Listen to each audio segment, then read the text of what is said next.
हम पढ़ रहे थे सेक्शन 66 तक हम कंप्लीट कर चुके थे। एक चीज ध्यान दीजिएगा बेटा, कल हमने जब सेक्शन 66 किया था तो सेक्शन 66 में RSC1 फॉर्म नंबर RSC1 के साथ में मैंने आपको एक ऑडिटर का सर्टिफिकेट लगाने के लिए भी कहा था, यस और नॉट?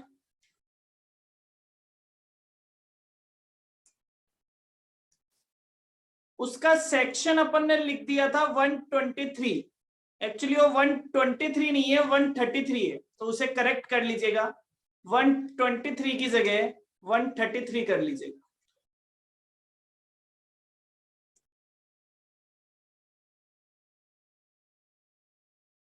Under section 133। वैसे तो आपको सेक्शन लिखने की नीड नहीं होती है वहां पे, केवल आप ये भी लिख देते हो कि ऑडिटर का सर्टिफिकेट लगाना होता है, डेट इज सफिशिएंट। बट अपन ने लिख दिया था 123, तो 123 नहीं, वो एक्चुअली 133 है। डन? क्लियर?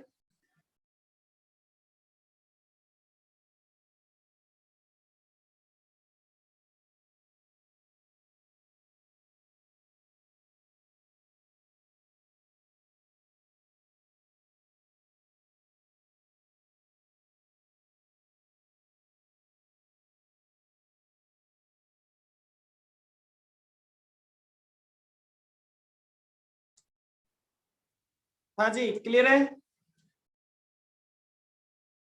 आगे बढ़े।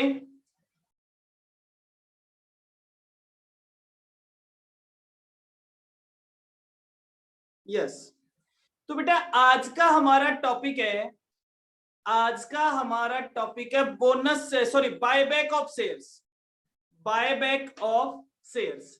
वैसे तो हमने बायबैक ऑफ शेयर्स का एक पूरा चैप्टर कंपनी अकाउंट्स में भी देखा है।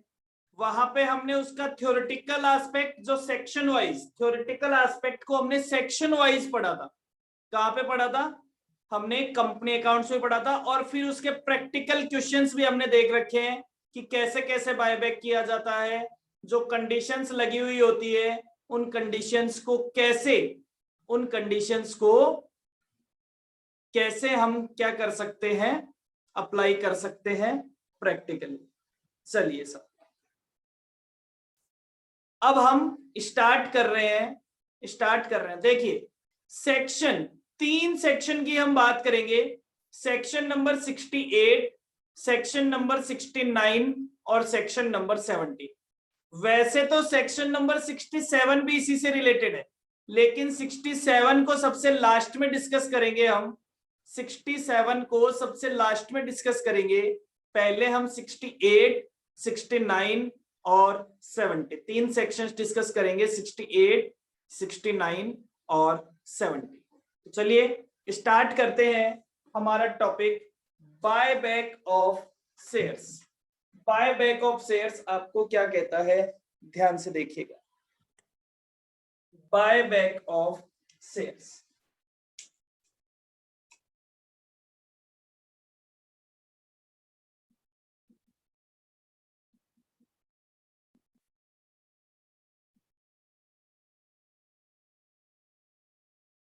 सबसे पहले बात कर रहे हैं हम इसमें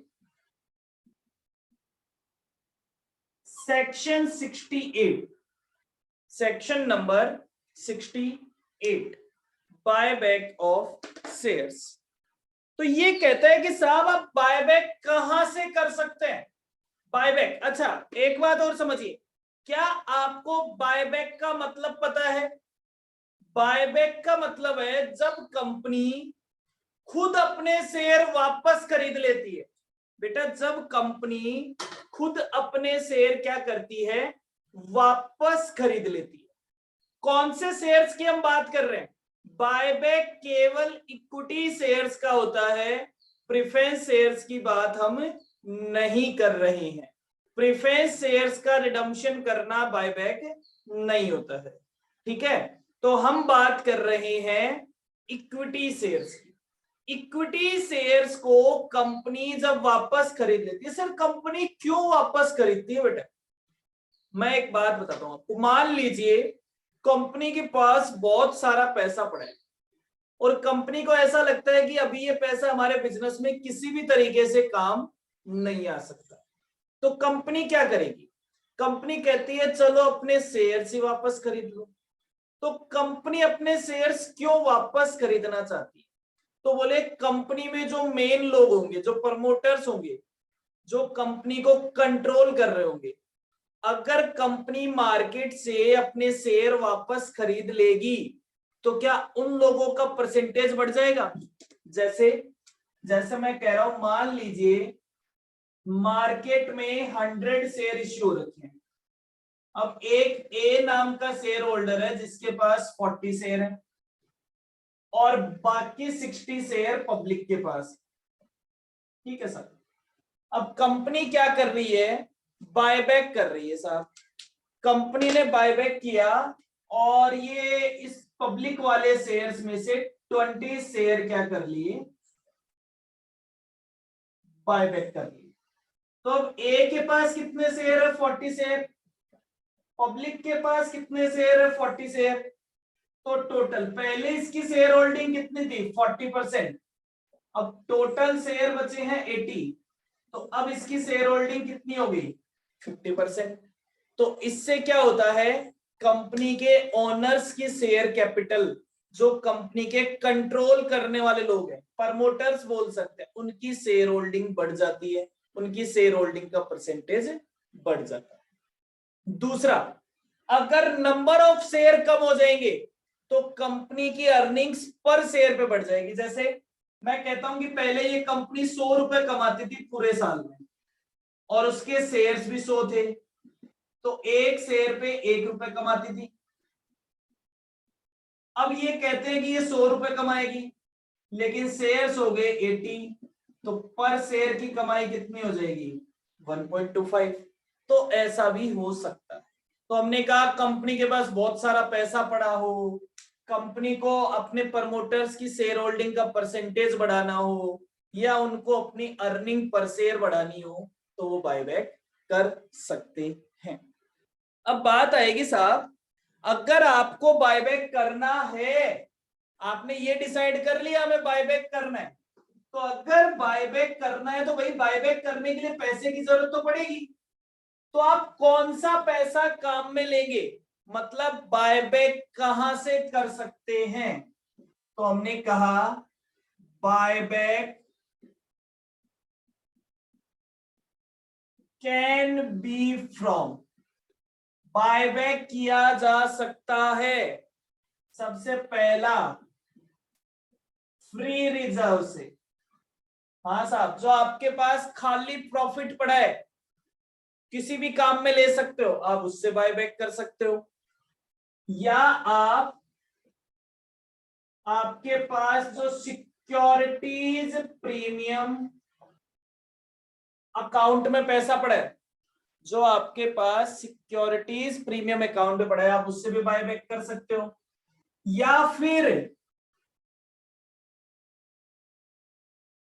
फ्रेश इश्यू ऑफ शेयर, नए शेयर इश्यू करके पुराने शेयर का बायबैक कर सकते हो, बट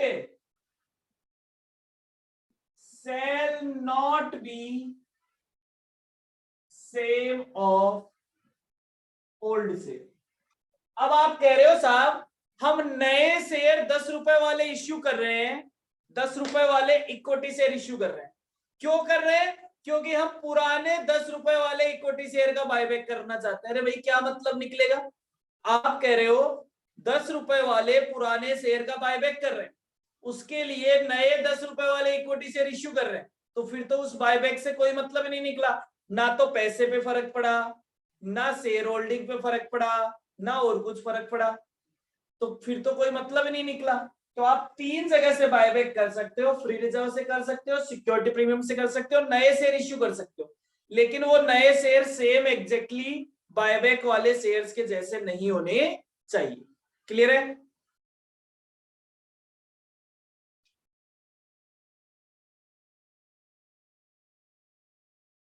चलिए, फिर कहता है AOA shall authorize,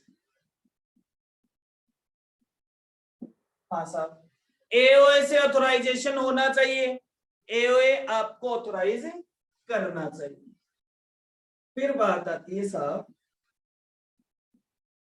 resolution. Sir आपने रिजोल्यूशन ऐसे क्यों लिखा है? बेटा मैंने जानबूझ के लिखा है। सर क्यों? मैंने कहा बेटा अगर आप क्या करते हो, बायबैक करते हो जो कि केवल 10% तक, if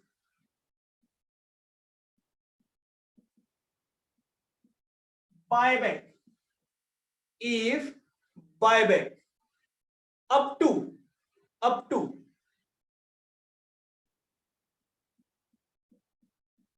10% of buyback up to 10% of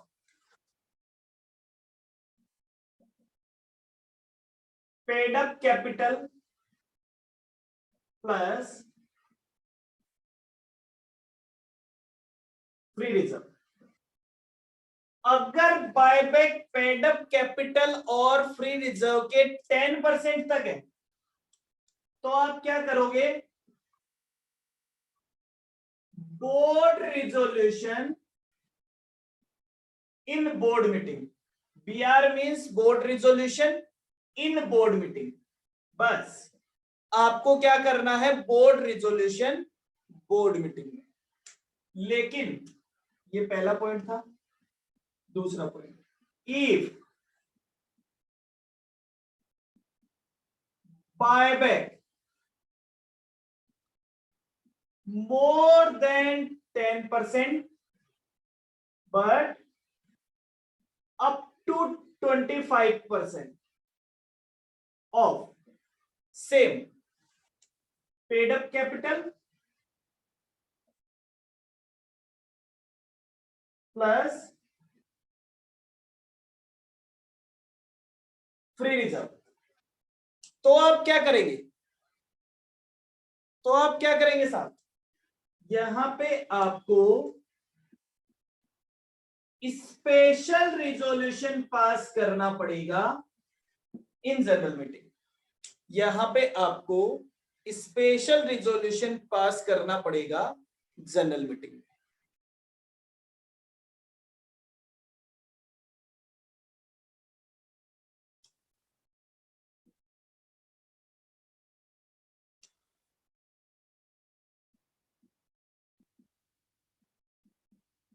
buyback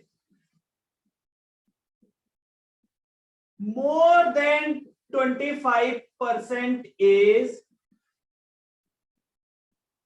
not allowed। Buyback more than 25% से ज्यादा के लिए क्या करना पड़ेगा सर? बेटा 25% से ज्यादा करना अलाउड नहीं है in one financial year, in one financial year. एक साल में आप 25% से ज्यादा बायबैक कर ही नहीं सकते हो। डन? तो यहां तक की कंडीशन क्लियर है। तो देखो पहले चीज ये कहता है बायबैक कर सकते हो फ्री रिजर्व से, सिक्योरिटी प्रीमियम से और फ्रेश शेयर इश्यू करके। लेकिन जो फ्रेश शेयर इश्यू करोगे वो पहले वाले जिन शेयर का बायबैक कर रहे हो उनके जैसे सेम नहीं होने चाहिए। एओए का ऑथराइजेशन होना चाहिए, फिर भी रिजोल्यूशन पास करना है। अगर 10% तक बायबैक कर रहे हो तो बोर्ड रिजोल्यूशन बोर्ड मीटिंग में केवल वो ही कर सकते हैं। अगर 10% से ज्यादा लेकिन 25% कर रहे हो तो शेयर होल्डर्स की जनरल मीटिंग में स्पेशल रिजोल्यूशन पास करो। 25% से ज्यादा तो आप कर ही नहीं सकते हो एक फाइनेंशियल ईयर में। क्लियर?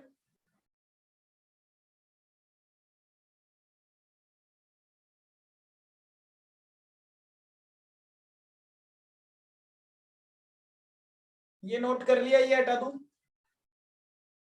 आराम से कर, आराम से।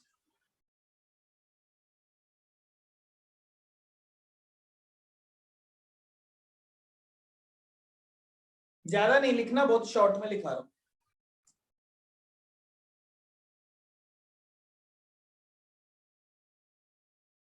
चलिए,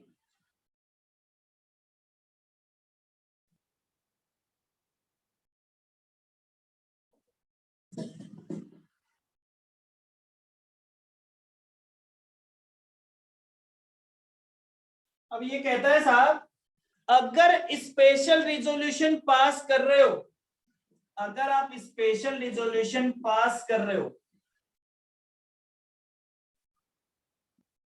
तो explanatory statement with special resolution containing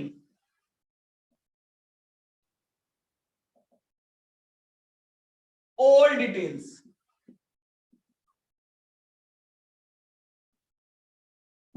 सारी डिटेल्स अबाउट बायबैक,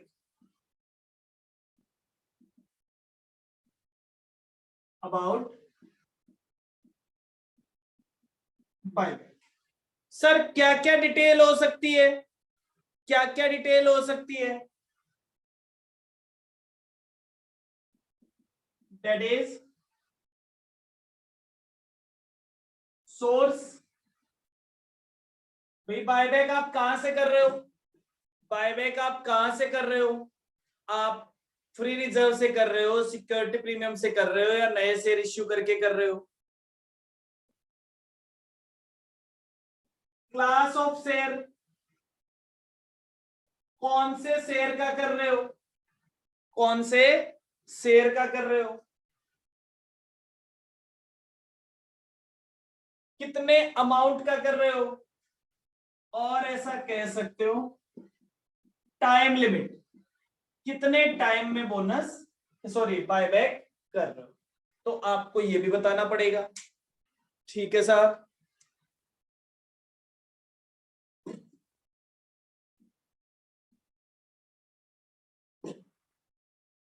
फिर ये कहता है, ये लाइन हमेशा आती है,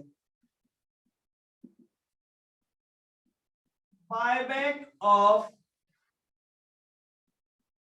only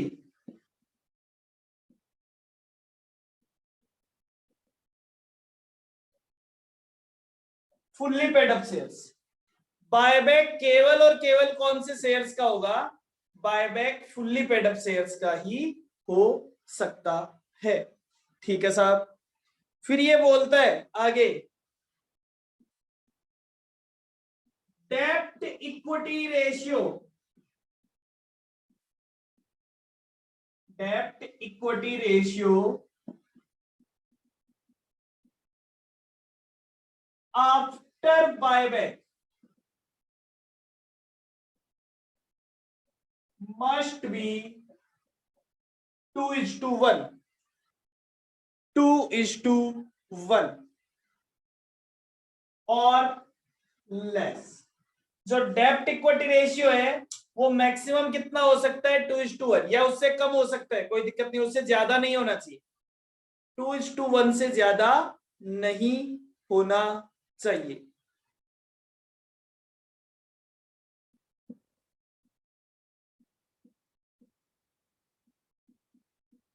buyback shall be completed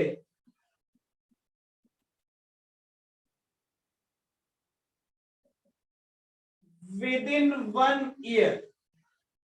Buyback shall be completed within 1 year from passing resolution. Resolution pass करने के 1 साल के अंदर अंदर आपको बायबैक करना पड़ेगा। 1 साल से ज्यादा का टाइम आपको अलाउड नहीं होता है। क्लियर?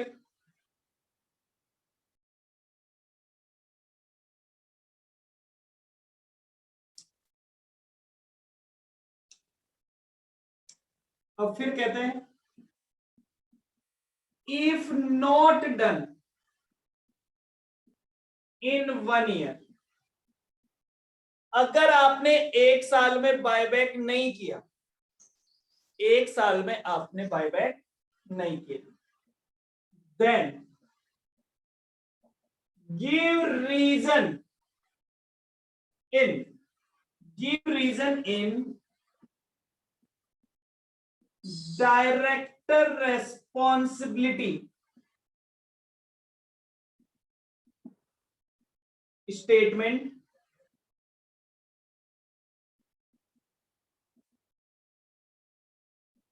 एंड पास अनदर, ऐसा।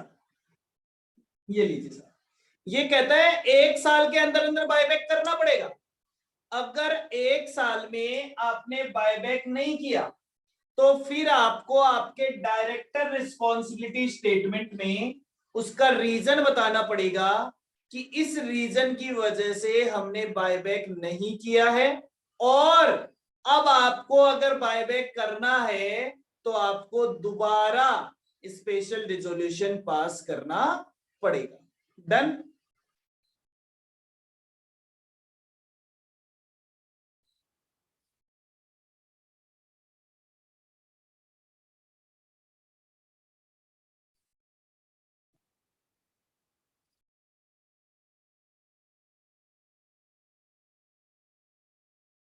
क्लियर है?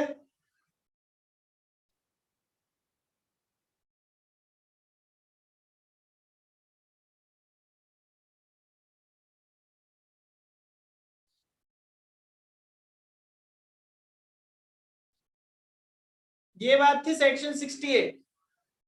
सेक्शन 68 ने कहा, देखो ध्यान से देखो एक बार दोबारा से, सेक्शन 68 ने आपको कहा कि आप बायबैक कर रहे हो, ठीक है साहब हम बायबैक कर रहे हैं। तो बायबैक करने के लिए आप पैसा कहां से लाओगे? बोले हम फ्री रिजर्व से लाएंगे, हम सिक्योरिटी प्रीमियम से लाएंगे, या हम फ्रेश शेयर इश्यू करेंगे, लेकिन सेम पहले जैसे नहीं करेंगे। एओए में ऑथराइजेशन मिलेगी, 10% तक कर रहे हैं तो बोर्ड रिजोल्यूशन, 10% से ज्यादा कर रहे हैं तो स्पेशल रिजोल्यूशन, लेकिन 25% से ज्यादा नहीं कर सकते। स्पेशल रिजोल्यूशन के साथ एक्सप्लेनेटरी स्टेटमेंट में लगाएंगे, उस एक्सप्लेनेटरी स्टेटमेंट में पैसा कहां से आ रहा है, कौन से शेयर्स हैं, कितने अमाउंट के हैं, क्या टाइम लिमिट है, सारे लिखेंगे। बायबैक केवल फुल्ली पेड अप शेयर्स का ही करेंगे। बायबैक के बाद डेब्ट इक्विटी रेशियो है 2:1 या उससे कम होना चाहिए। बायबैक 1 साल के अंदर पूरा करना पड़ेगा। अगर 1 साल में बायबैक पूरा नहीं करते हैं तो उसका रीजन बताना पड़ेगा डायरेक्टर रेस्पॉन्सिबिलिटी स्टेटमेंट में, और स्पेशल रिजोल्यूशन नया पास करना पड़ेगा। ठीक है साहब। अब बात एक छोटी सी चीज और आती है। एक छोटी सी चीज आपको क्या बोलती है कि साहब बायबैक आपने कह तो दिया कंपनी अपने शेयर वापस खरीदेगी, कंपनी अपने शेयर वापस खरीदेगी, लेकिन किससे खरीदेगी? बायबैक कंपनी अपने शेयर वापस खरीदेगी, लेकिन किससे खरीदेगी? तो हम कहते हैं, इसी सेक्शन की बात कर रहे हैं, समझने के लिए है।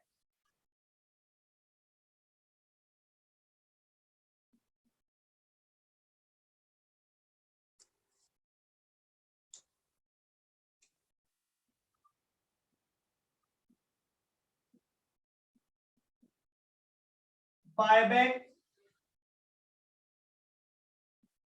या ऐसे लिख लो मोड्स ऑफ बायबैक।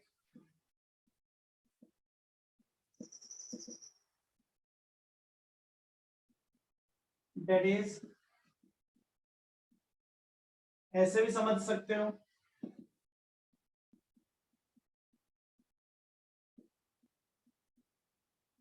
कंपनी किससे बायबैक करेगी?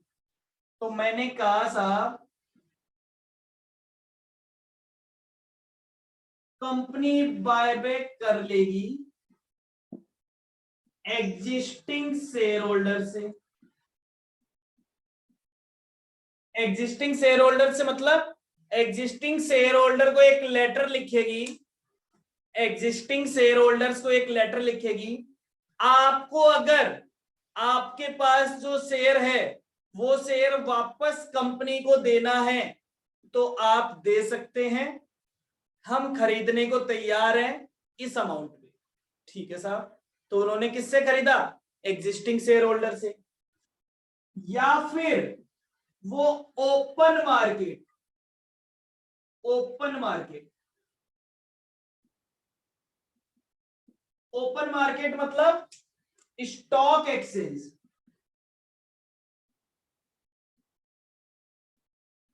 शेयर मार्केट में गए और शेयर खरीद लिए। जैसे नॉर्मल पर्सन शेयर खरीदता है, वैसे ही कंपनी ने भी अपने शेयर वापस खरीद लिए।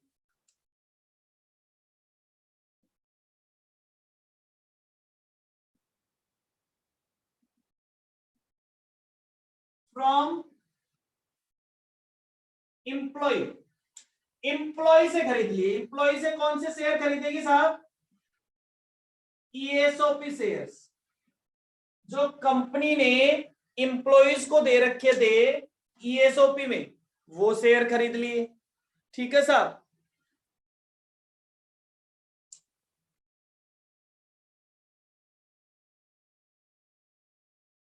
चलिए, अब ये कहता है, एक नोट लिख लीजिए,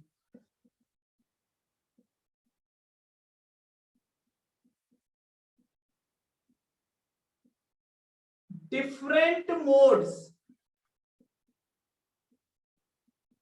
can not be used for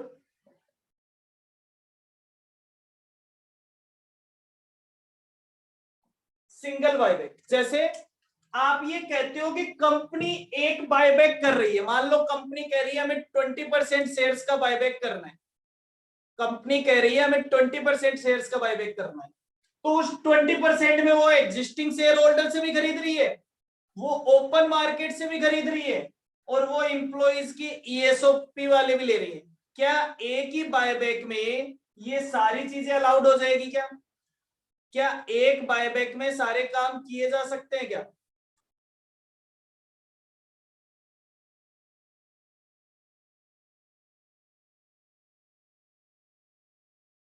नहीं किए जा सकते।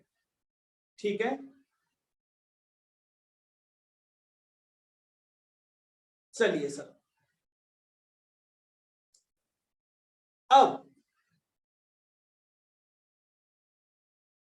इसके बाद ये कहता है साहब, कंपनी को एक डिक्लेरेशन देनी पड़ेगी। आप ऐसा लिख सकते हो,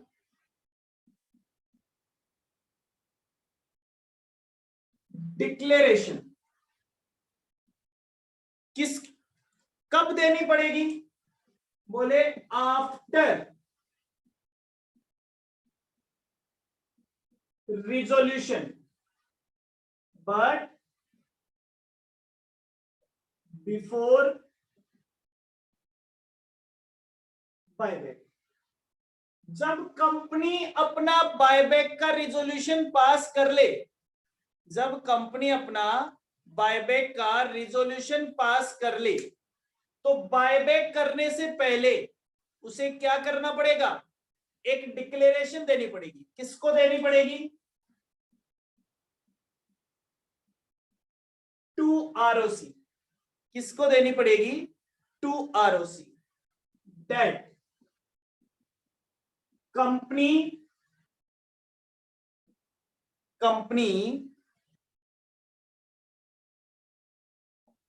will not be going to insolvent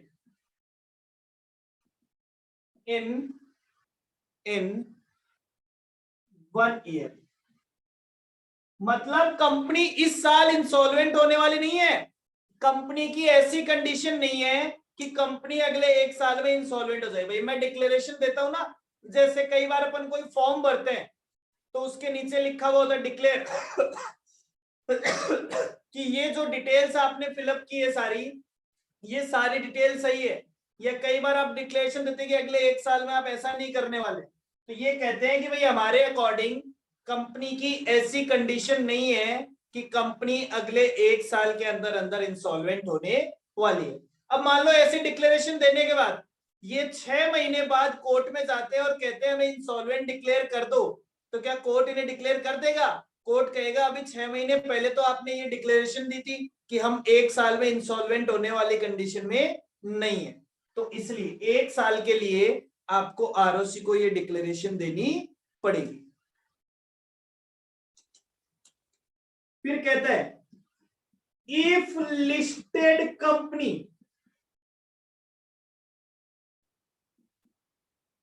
अगर लिस्टेड कंपनी हो तो ऑल्सो सेबी, अगर ये एक लिस्टेड कंपनी है तो साहब आरओसी को तो देनी है, ये डिक्लेरेशन आपको सेबी को भी देनी पड़ेगी। साइन, साहब डिक्लेरेशन को साइन कौन करेगा?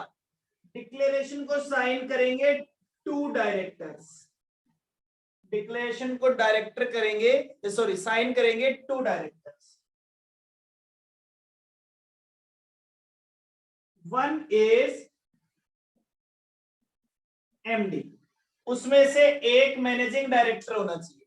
जो दो डायरेक्टर साइन करेंगे उसमें से एक एमडी होना चाहिए।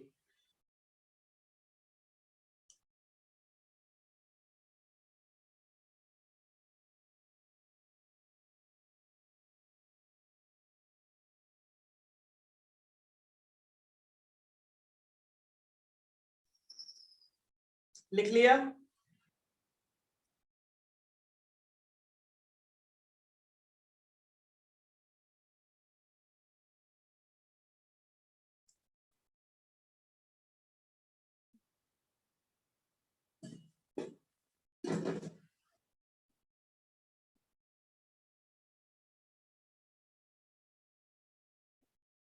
फिर ये कहता है आफ्टर बायबैक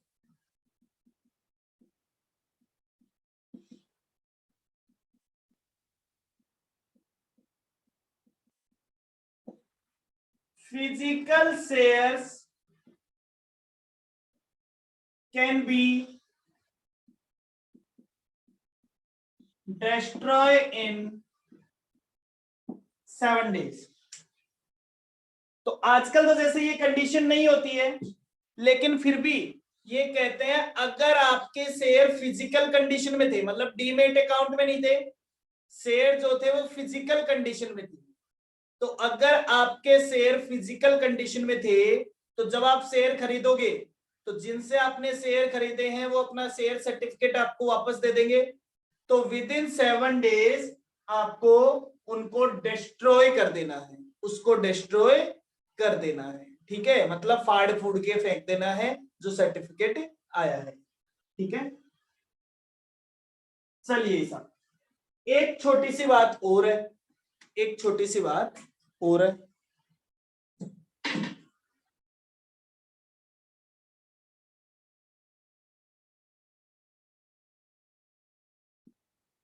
क्या कहता है, 1 मिनट वेट कीजिए।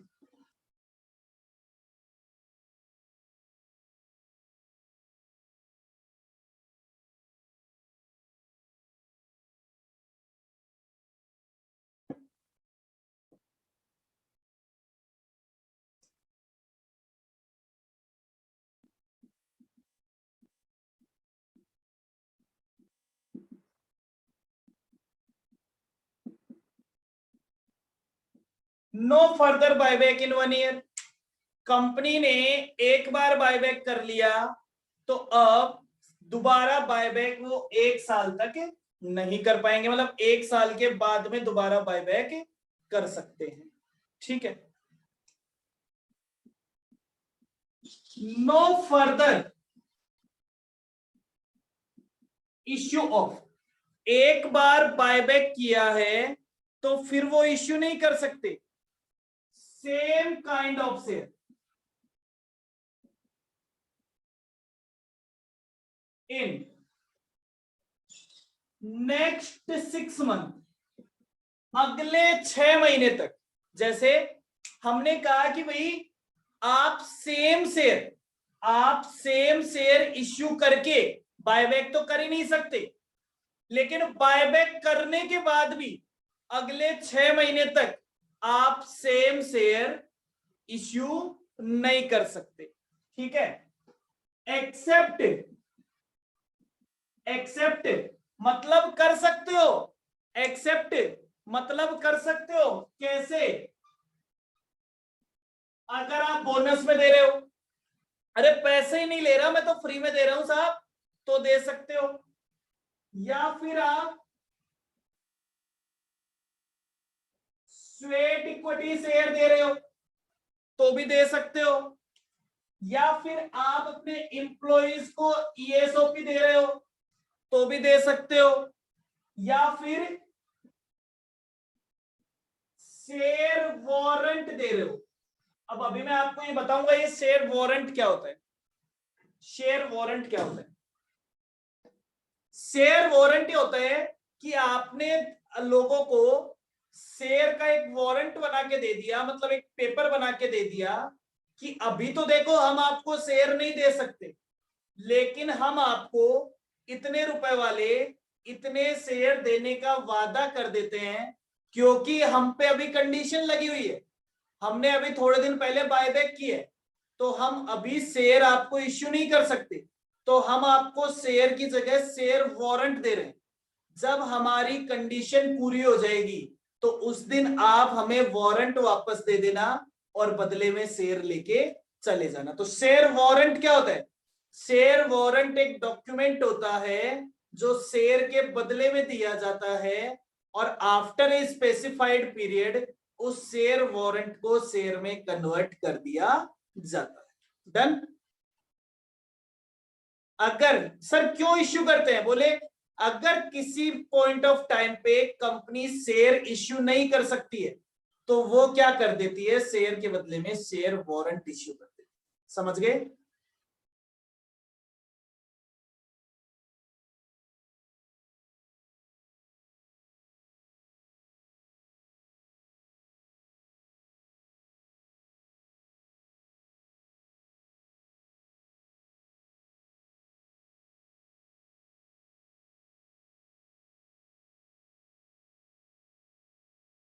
क्लियर है?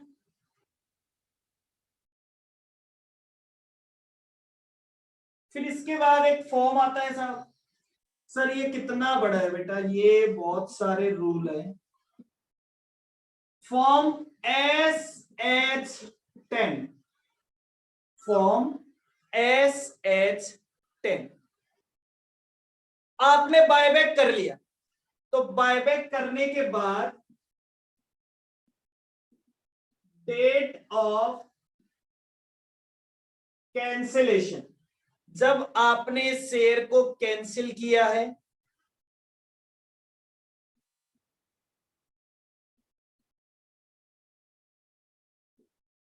डिटेल्स ऑफ सिक्योरिटी, कौन सा शेयर है, कितने शेयर है, कितने रुपए वाले शेयर्स हैं,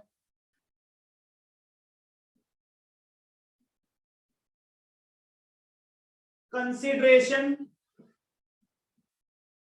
और डेट ऑफ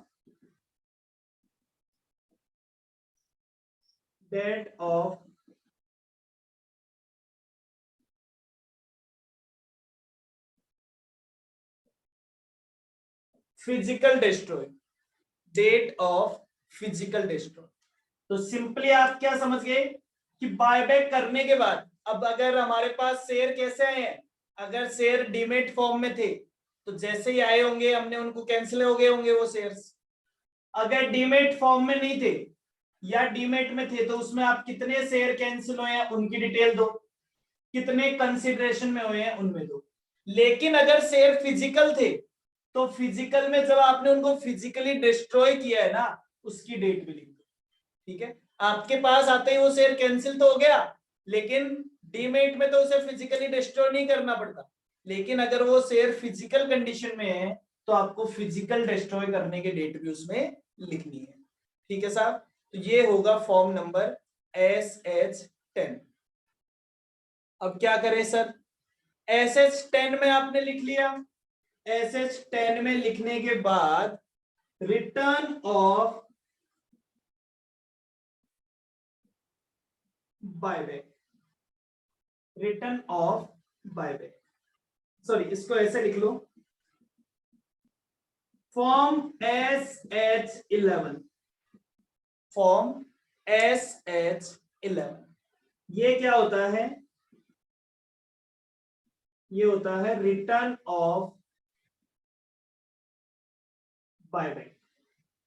बायबैक की जो आपने फॉर्म नंबर SH10 में सारी डिटेल्स लिखी है ना, जो आपने लिखी है, वो SH11 में आपको रिटर्न फिलअप करनी होती है।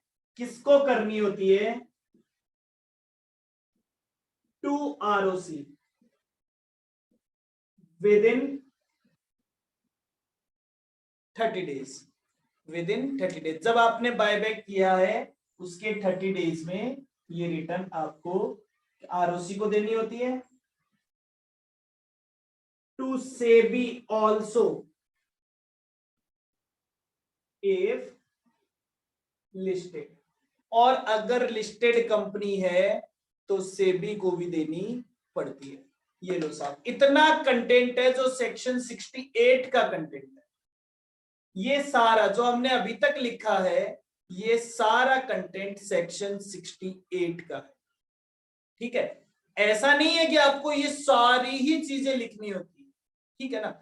आपको इसमें से स्पेसिफिक चीजें, एग्जाम पर्पज से स्पेसिफिक चीजें पूछी जाती है, ठीक है। और अगर इतनी सारी चीजें पूछी जाएगी तो फिर ये क्वेश्चन 10 to 12 मार्क्स का आएगा, तो आप इतनी सारी चीजें भी लिख सकते हैं। अगर 12 मार्क्स का क्वेश्चन आता है कि बायबैक के सेक्शन 68 को डिफाइन कीजिए, तो साहब फिर तो हम लिख सकते हैं 12 नंबर में, क्योंकि इतना बड़ा भी नहीं है। आपके अगर एक से 1.5 पेज या 1 पेज भरता है और आपको 12 मार्क्स एक साथ मिल रहे हैं, तो आप लिख सकते हैं। सबसे बड़ा है कि ये सारी चीजें टिपिकल नहीं है, क्योंकि ये सारा काम आपको प्रैक्टिकली भी करना आता है। केवल ये 2 फॉर्म्स याद रखने हैं, बाकी तो आपने सारा काम प्रैक्टिकली भी किया है। डन।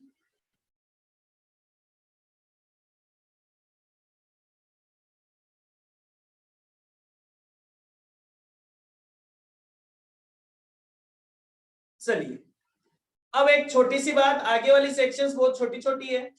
आगे वाली सेक्शंस बहुत छोटी छोटी है। हटा दो, ये पूरा नोट हो गया क्या? पूरा नोट हो गया हो तो हटा दो। अगर ये पूरा नोट हो गया तो मैं हटा दूं इसको।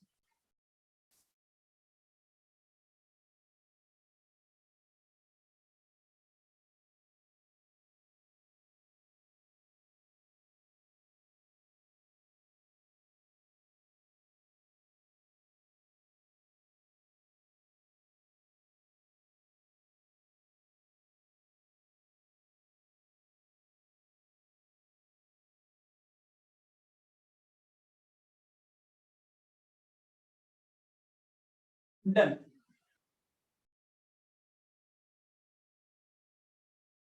सेक्शन 69 कहता है CRR के बारे में। सेक्शन 69 कहता है CRR।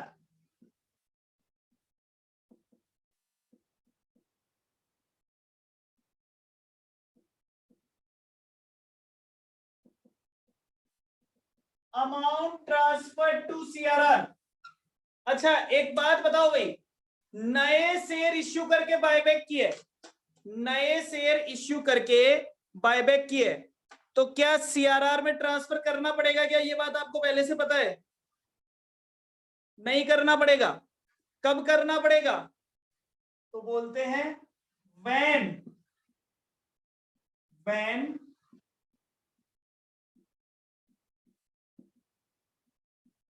buyback out of free reserve and securities premium account, then face value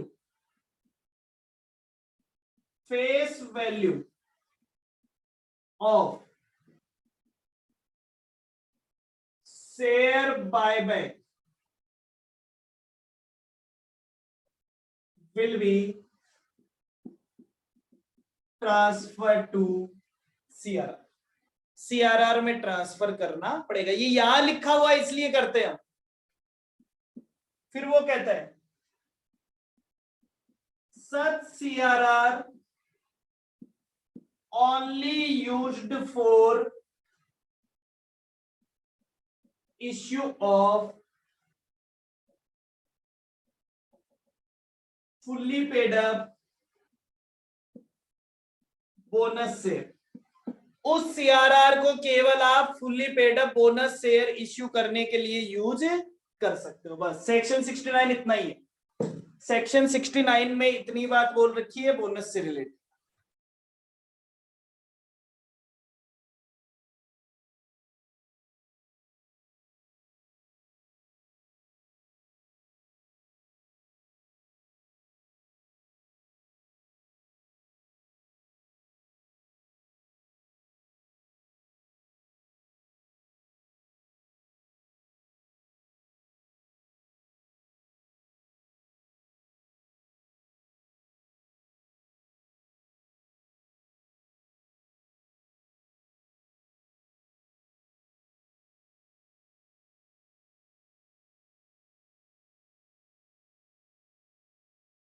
clear है?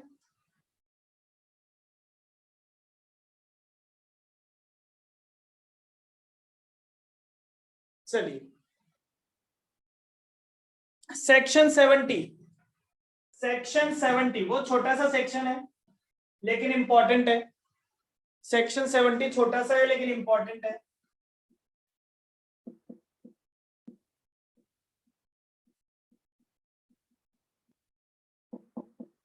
Prohibition on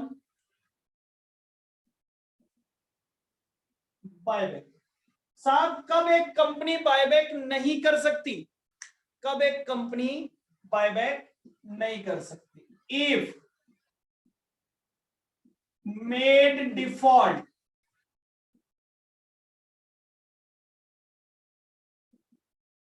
in payment of debenture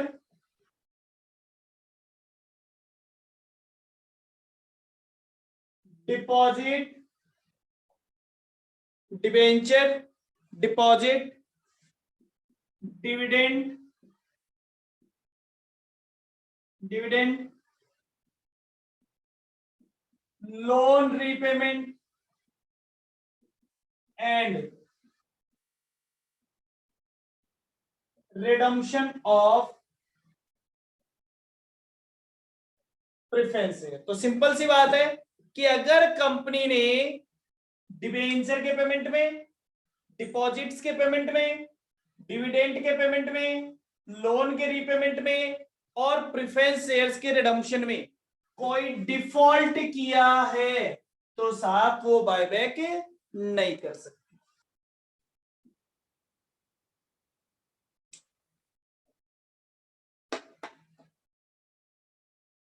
but if default rectified, but if default rectified, default को rectify कर दिया गया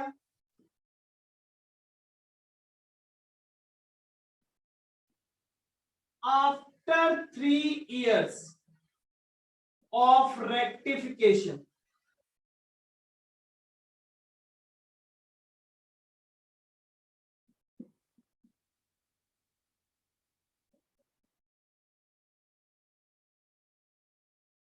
company can be, sorry, shares can be buyback। ये लीजिए sir. तो भाई ऐसा नहीं है कि डिफॉल्ट कर दिया तो पूरी जिंदगी में ही बायबैक नहीं कर सकेगी। डिफॉल्ट को सही करो और डिफॉल्ट सही करने को अगर 3 साल हो चुके हैं या डिफॉल्ट सही करने के 3 साल बाद आप चाहो तो बायबैक कर सकते हो। ठीक है।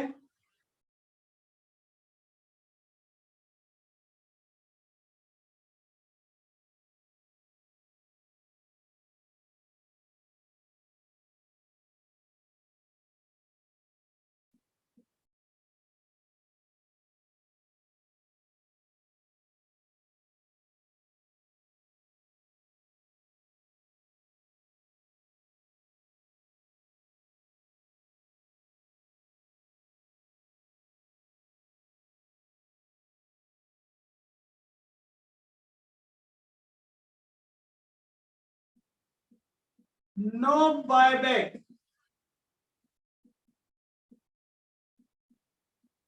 allowed if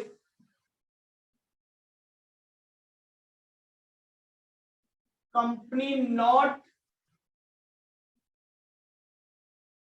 complied with। अब ये कहता है कि बायबैक अलाउ नहीं होगा, आपको बायबैक अलाउड नहीं होगा अगर कंपनी ने not complied with annual return, company ने एनुअल रिटर्न नहीं भरी हो अपनी,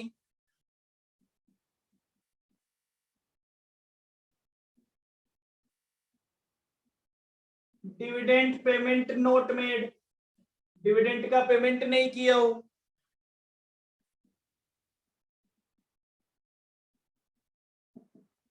फाइनेंशियल स्टेटमेंट नॉट सबमिटेड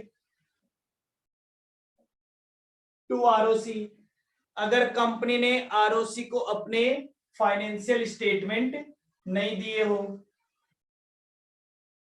तो भैया आप बायबैक नहीं कर सकते। ये था सेक्शन नंबर 7। क्लियर है साहब?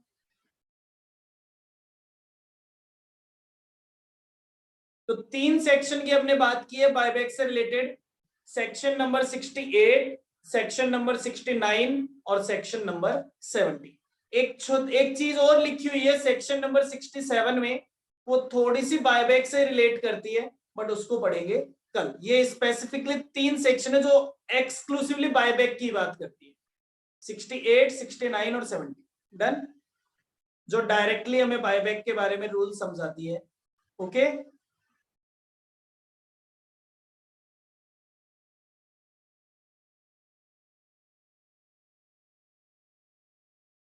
क्लियर है?